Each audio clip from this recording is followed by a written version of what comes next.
Welcome back, everybody. 04 RTV 900. Excited day today. My last video, I'm not even sure what the last video was, but I went for a nice ride. Everything runs good. But guess what? We got a bed, and I got some news for it for everybody. Here's the bed. I just bolted it right on. Yup, it's red. And guess where it's from? Yup, Kawasaki Mule. And to let everybody know there's a purpose for this video, a main purpose is to help everybody here.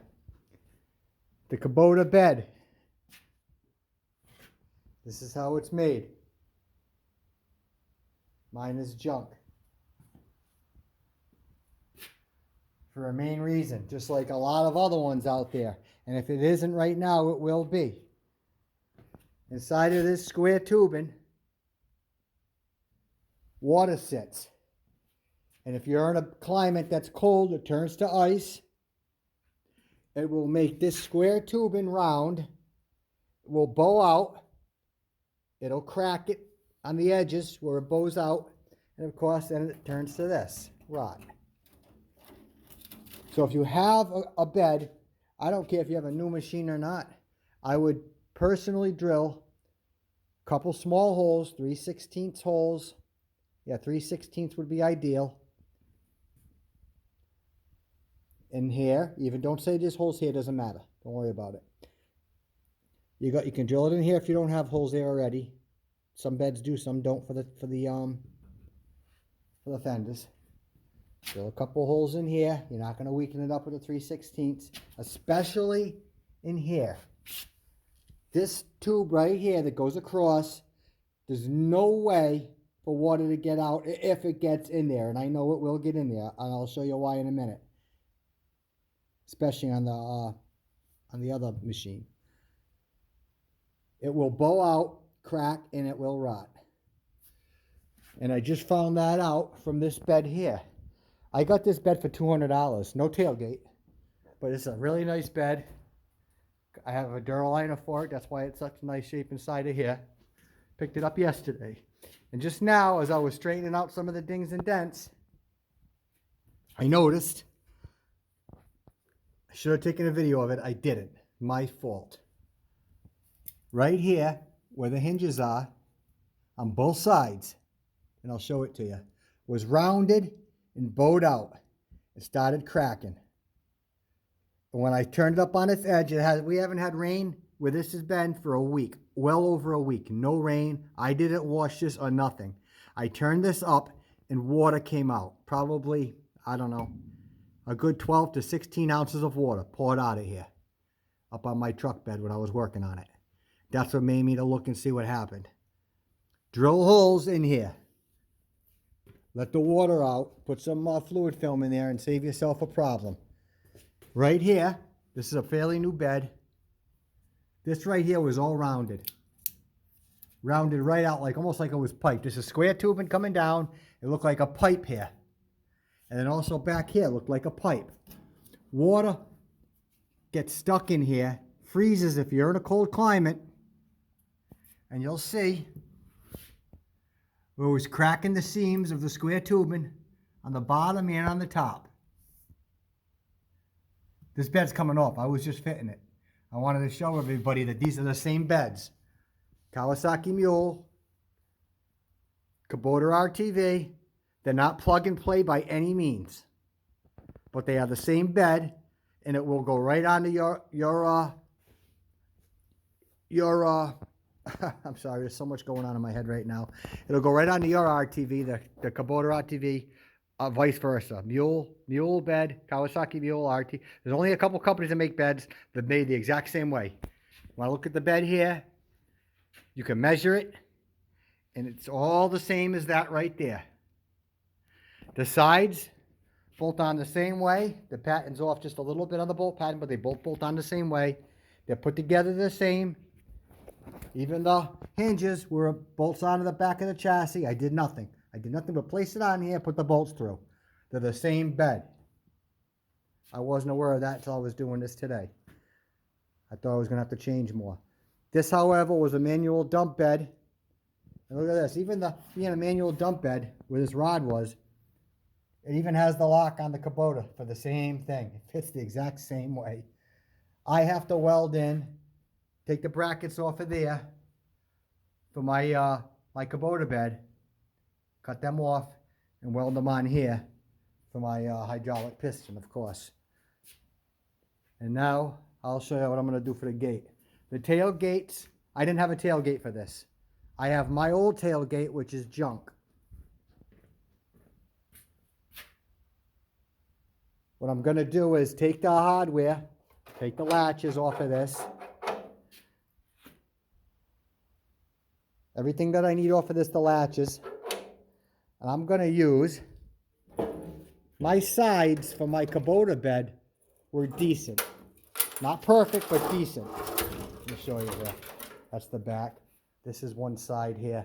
I'm not sure if it's this side. Nope, it's the other side I'm going to use. I'm going to use... Well, I got some packages to open up, so if you're watching this video, my friends in the forum here, you talked me into it. I bought something. Anyway, this is what I'm going to use for my tailgate. This will be the new tailgate. Let me put the bed down here. Sorry for the lousy video work. I just wanted to show everybody the ice problem with the water on these things, that's for sure. That's a big thing. Put this bed down quick here. I gotta say, the balance nice. It's a nice bed for $200. Anyway, here's the side for my Kubota.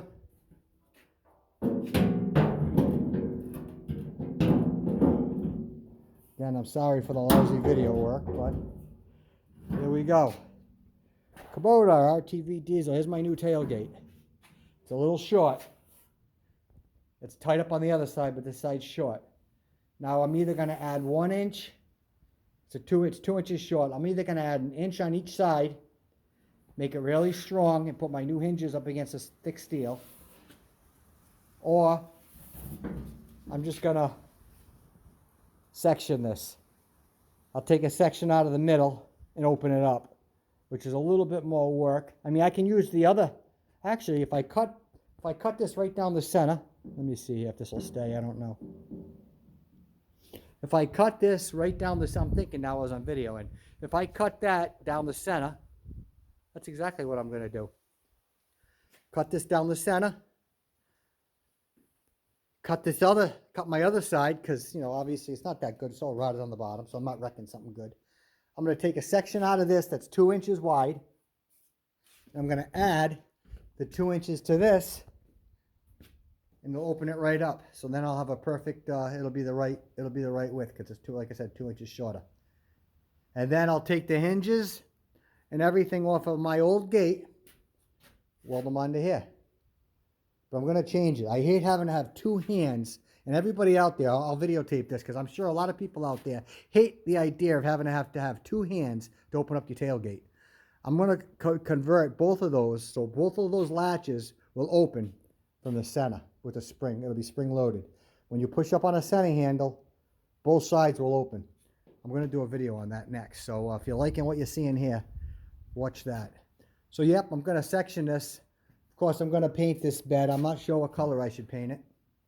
I got to take off Kawasaki. Oh my God, I can't put a Kawasaki. That'd be like putting a Ford emblem on a Chevy. Oh my God, you guys, you're going to kill me. Or vice versa with the Kawasaki Mule, guys. But anyway, this is a perfect gate. So everybody here knows now that you can use a Kawasaki Mule bed. If you didn't know, you do. You do now. It is bolt right on there. And actually, I could say it is plug and play. This is plug and play, because it will bolt right on without doing anything different. If you had the tailgate here, if you had your Kawasaki Mule tailgate, you're all done. You're all done if you have a manual bed. If you wanted a hydraulic bed, now I don't know if Kawasaki Mules have hydraulic beds. If they do, I guarantee, I'm pretty sure anyway, and I can't guarantee it because I haven't seen it, that the lift spot for the piston would be the same. Probably the same, because everything else is the same. But because I have my power piston, I gotta add those. I gotta add the bracket here, which is no big deal. And I'll make my gate. I think I'll probably just probably paint this orange. It's gotta be orange. Either that or gray to match the roof. So I'm not sure. But if you're watching the video, let me know what you think. Should I paint it the gray or the orange? Or I can't do rhino liner black, even though it should be. It's just so much rhino liner black as it is. I don't think it would look right. So let me know what you think in the comments. But now let's have a little fun here. All you guys in the forum, let me get a knife or something. You guys in the forum, I had to get some, I want to get a voltage regulator and eliminate that cigarette lighter. So I watched, I forgot who it was who bought it, but I want to thank you. I'll talk to you in the forum again too. I ordered this and I ordered this. God, I gotta get one of those cameras where you can set everything up. Hold on one second here, guys. Sorry.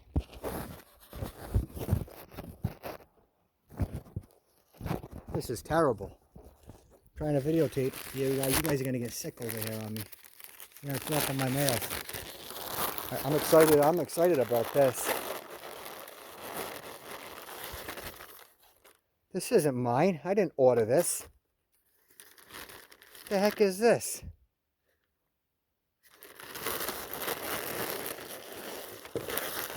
I didn't order sockets.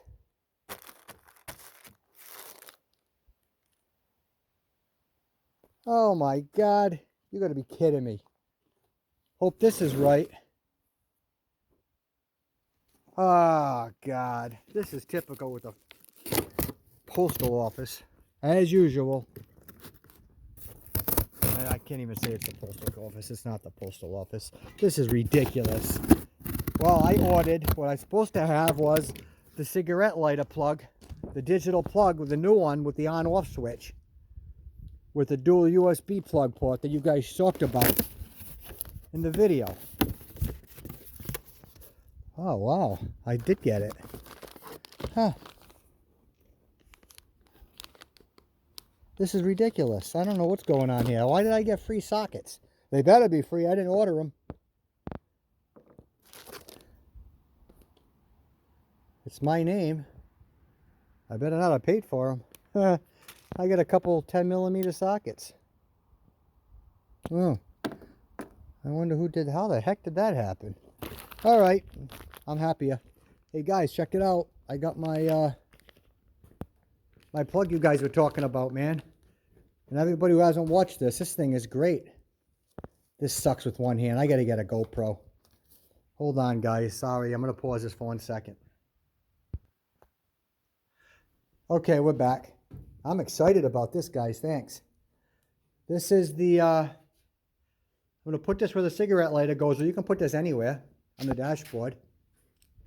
And for those of you who don't know, it's digital. You open up the cap, the rubber cap. So this is the upgraded one. So you don't have to go to, you can go this can go to a positive source, a positive constant voltage. Because this one here, turn the right side up, has an on-off switch, guys. The older ones didn't have an on-off switch, so the LED light was always on. Or you had to go to a switch source. But this one, this isn't even the right one, is it? I hope this is the right one. Oh yeah, it is. It's got a clear window. Right here, when you put voltage to this, we'll have an LED readout of your voltage. So if it's charging 14 volts or whatever, it'll say 14.6 volts in the middle here. It's digital. I'll do another video with it plugged in. Comes with the wires here for it. And I don't know if it has a picture of it or not. It doesn't. But anyway, yeah, it has a readout in the center. Gives you a voltage, so it's like having a voltmeter. It is having a voltmeter, which I thought is great. Also, I read another post somewhere about it's great because you can watch the voltage on here in the cold weather when you put your glow plugs on. I forgot what the juice is for the glow plug reading, but you can watch your voltage on here with the key on. And when you're doing your glow plugs, heating your glow plugs up, once it drops the point, whatever voltage it is, you know your glow plugs are fully heated. So you're not wasting time on the glow plug, which I thought this was really ideal for that. And it's got two fast charging USB ports. So you got your voltage, and you got 2 fast charging the ports to charge your phone or whatnot. I thought that's great. Also, it has the cover on it, keep the water out. And yeah, voltmeter. It says voltmeter right on it. And it's a clear window there, so you'll see the LED readout with this closed. I'm excited about that. Thanks, guys, in the forum for showing it to me. That's great. Now, we also got, I got these 800 watt, I'm sure that's peak. 4-inch waterproof rated off-road wireless Bluetooth speakers. They're amplified speakers, so the amplifier is built right in. Let's see, yeah, I should have kind of prepared for this, but the mail just came and I got excited. Those 10mm sockets, where the hell do they come from? I mean, I know you're always looking for a 10mm, but who the heck knew that? So we got these. Let's see. They should have the mount now. This is exciting, opening up new stuff. Yep, they do. They come with the mount on it. I can't tell you guys how good they are or not, obviously, because I'm just getting them here. Hold on. All right.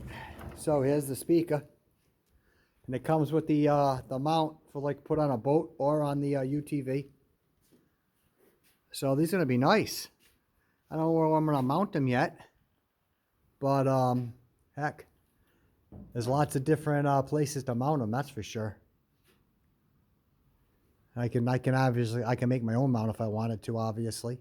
But yeah, I know the factory radios in these things are terrible. You can't even hear them. And I didn't really want a radio. I thought about getting the ones for the boats, the marine radio. They have a couple of them. One the size of a gauge, and they're Bluetooth. And they got a bigger one here, where it's got a radio. You put an antenna on it, and this is machines for work. I mean, I didn't need a radio. If I want to listen to something while I'm going back and forth to a friend's house or something, or on the mountain or something, I'm going through the trail, and I don't care about noise, I have my phone. So that's all I needed. This is all for work. So I got these 2 speakers here. I can let it play right off of my cell phone, the Bluetooth, and I thought it'd be nice too because they're powered, they're amplified speakers. And yeah, I can be charging my phone at the same time, listening to the radio, so it won't be killing the phone. So yeah, I'm excited. I gotta go check on my account. I hope they didn't charge me for these 10mm sockets. I was really disappointed there for a second, guys. Jesus. I mean, well, at least they're 6.2. They gave me good ones. I have no idea where they came from. No idea. Well, so yeah, here's the bed liner for my that came with it. For the $200 I got a bed liner too. So this is great. Anyway, that was it. I wanted to show you guys about the bed. The main thing was about the water damage and the ice bulging out on these things. You guys got these things, man. Go inside there. And I noticed the Kawasaki Mule one. This is a newer bed, obviously, and it was bad. It was already rounded out, bulging at the seams. So the water gets in there, guys. Take care of your stuff, just like I showed you on my last video with the chassis. I mean, this chassis, I'm telling you right now, will last way beyond me. God help me. I mean, this thing is fluid filmed great. It's a brand new chassis now, and everything's fluid filmed. Actually, I didn't do this front cage now that I think about it. So I'll be drilling holes, a couple holes in here, fluid film in that. But everything else was fluid film on my other videos. You'll see how I did it. You'll see how I made the straw. And I actually have a bunch more of this diamond plate liner to put inside of my bed here. I mean, I don't really like bed liners, but I guess I might as well use it. I got it, right? So let me get to it. Get back to splicing this tailgate, opening it up, welding a section in there. And I'll see you on the next video. And I can't remember which one it was who told me about this voltmeter, man. Thank you so much. This thing is great. I mean, having a voltmeter like that, and then all combined in one little spot, it's great. And like I said, the glow plug thing, I didn't think about that, about the amperage on the I forgot on the voltage for the glow plug. But yeah, you can watch your voltage drop to where the gold plug's fully heated, and you can use this as a gauge for that. So all right, thanks everybody, and I'll talk to you soon.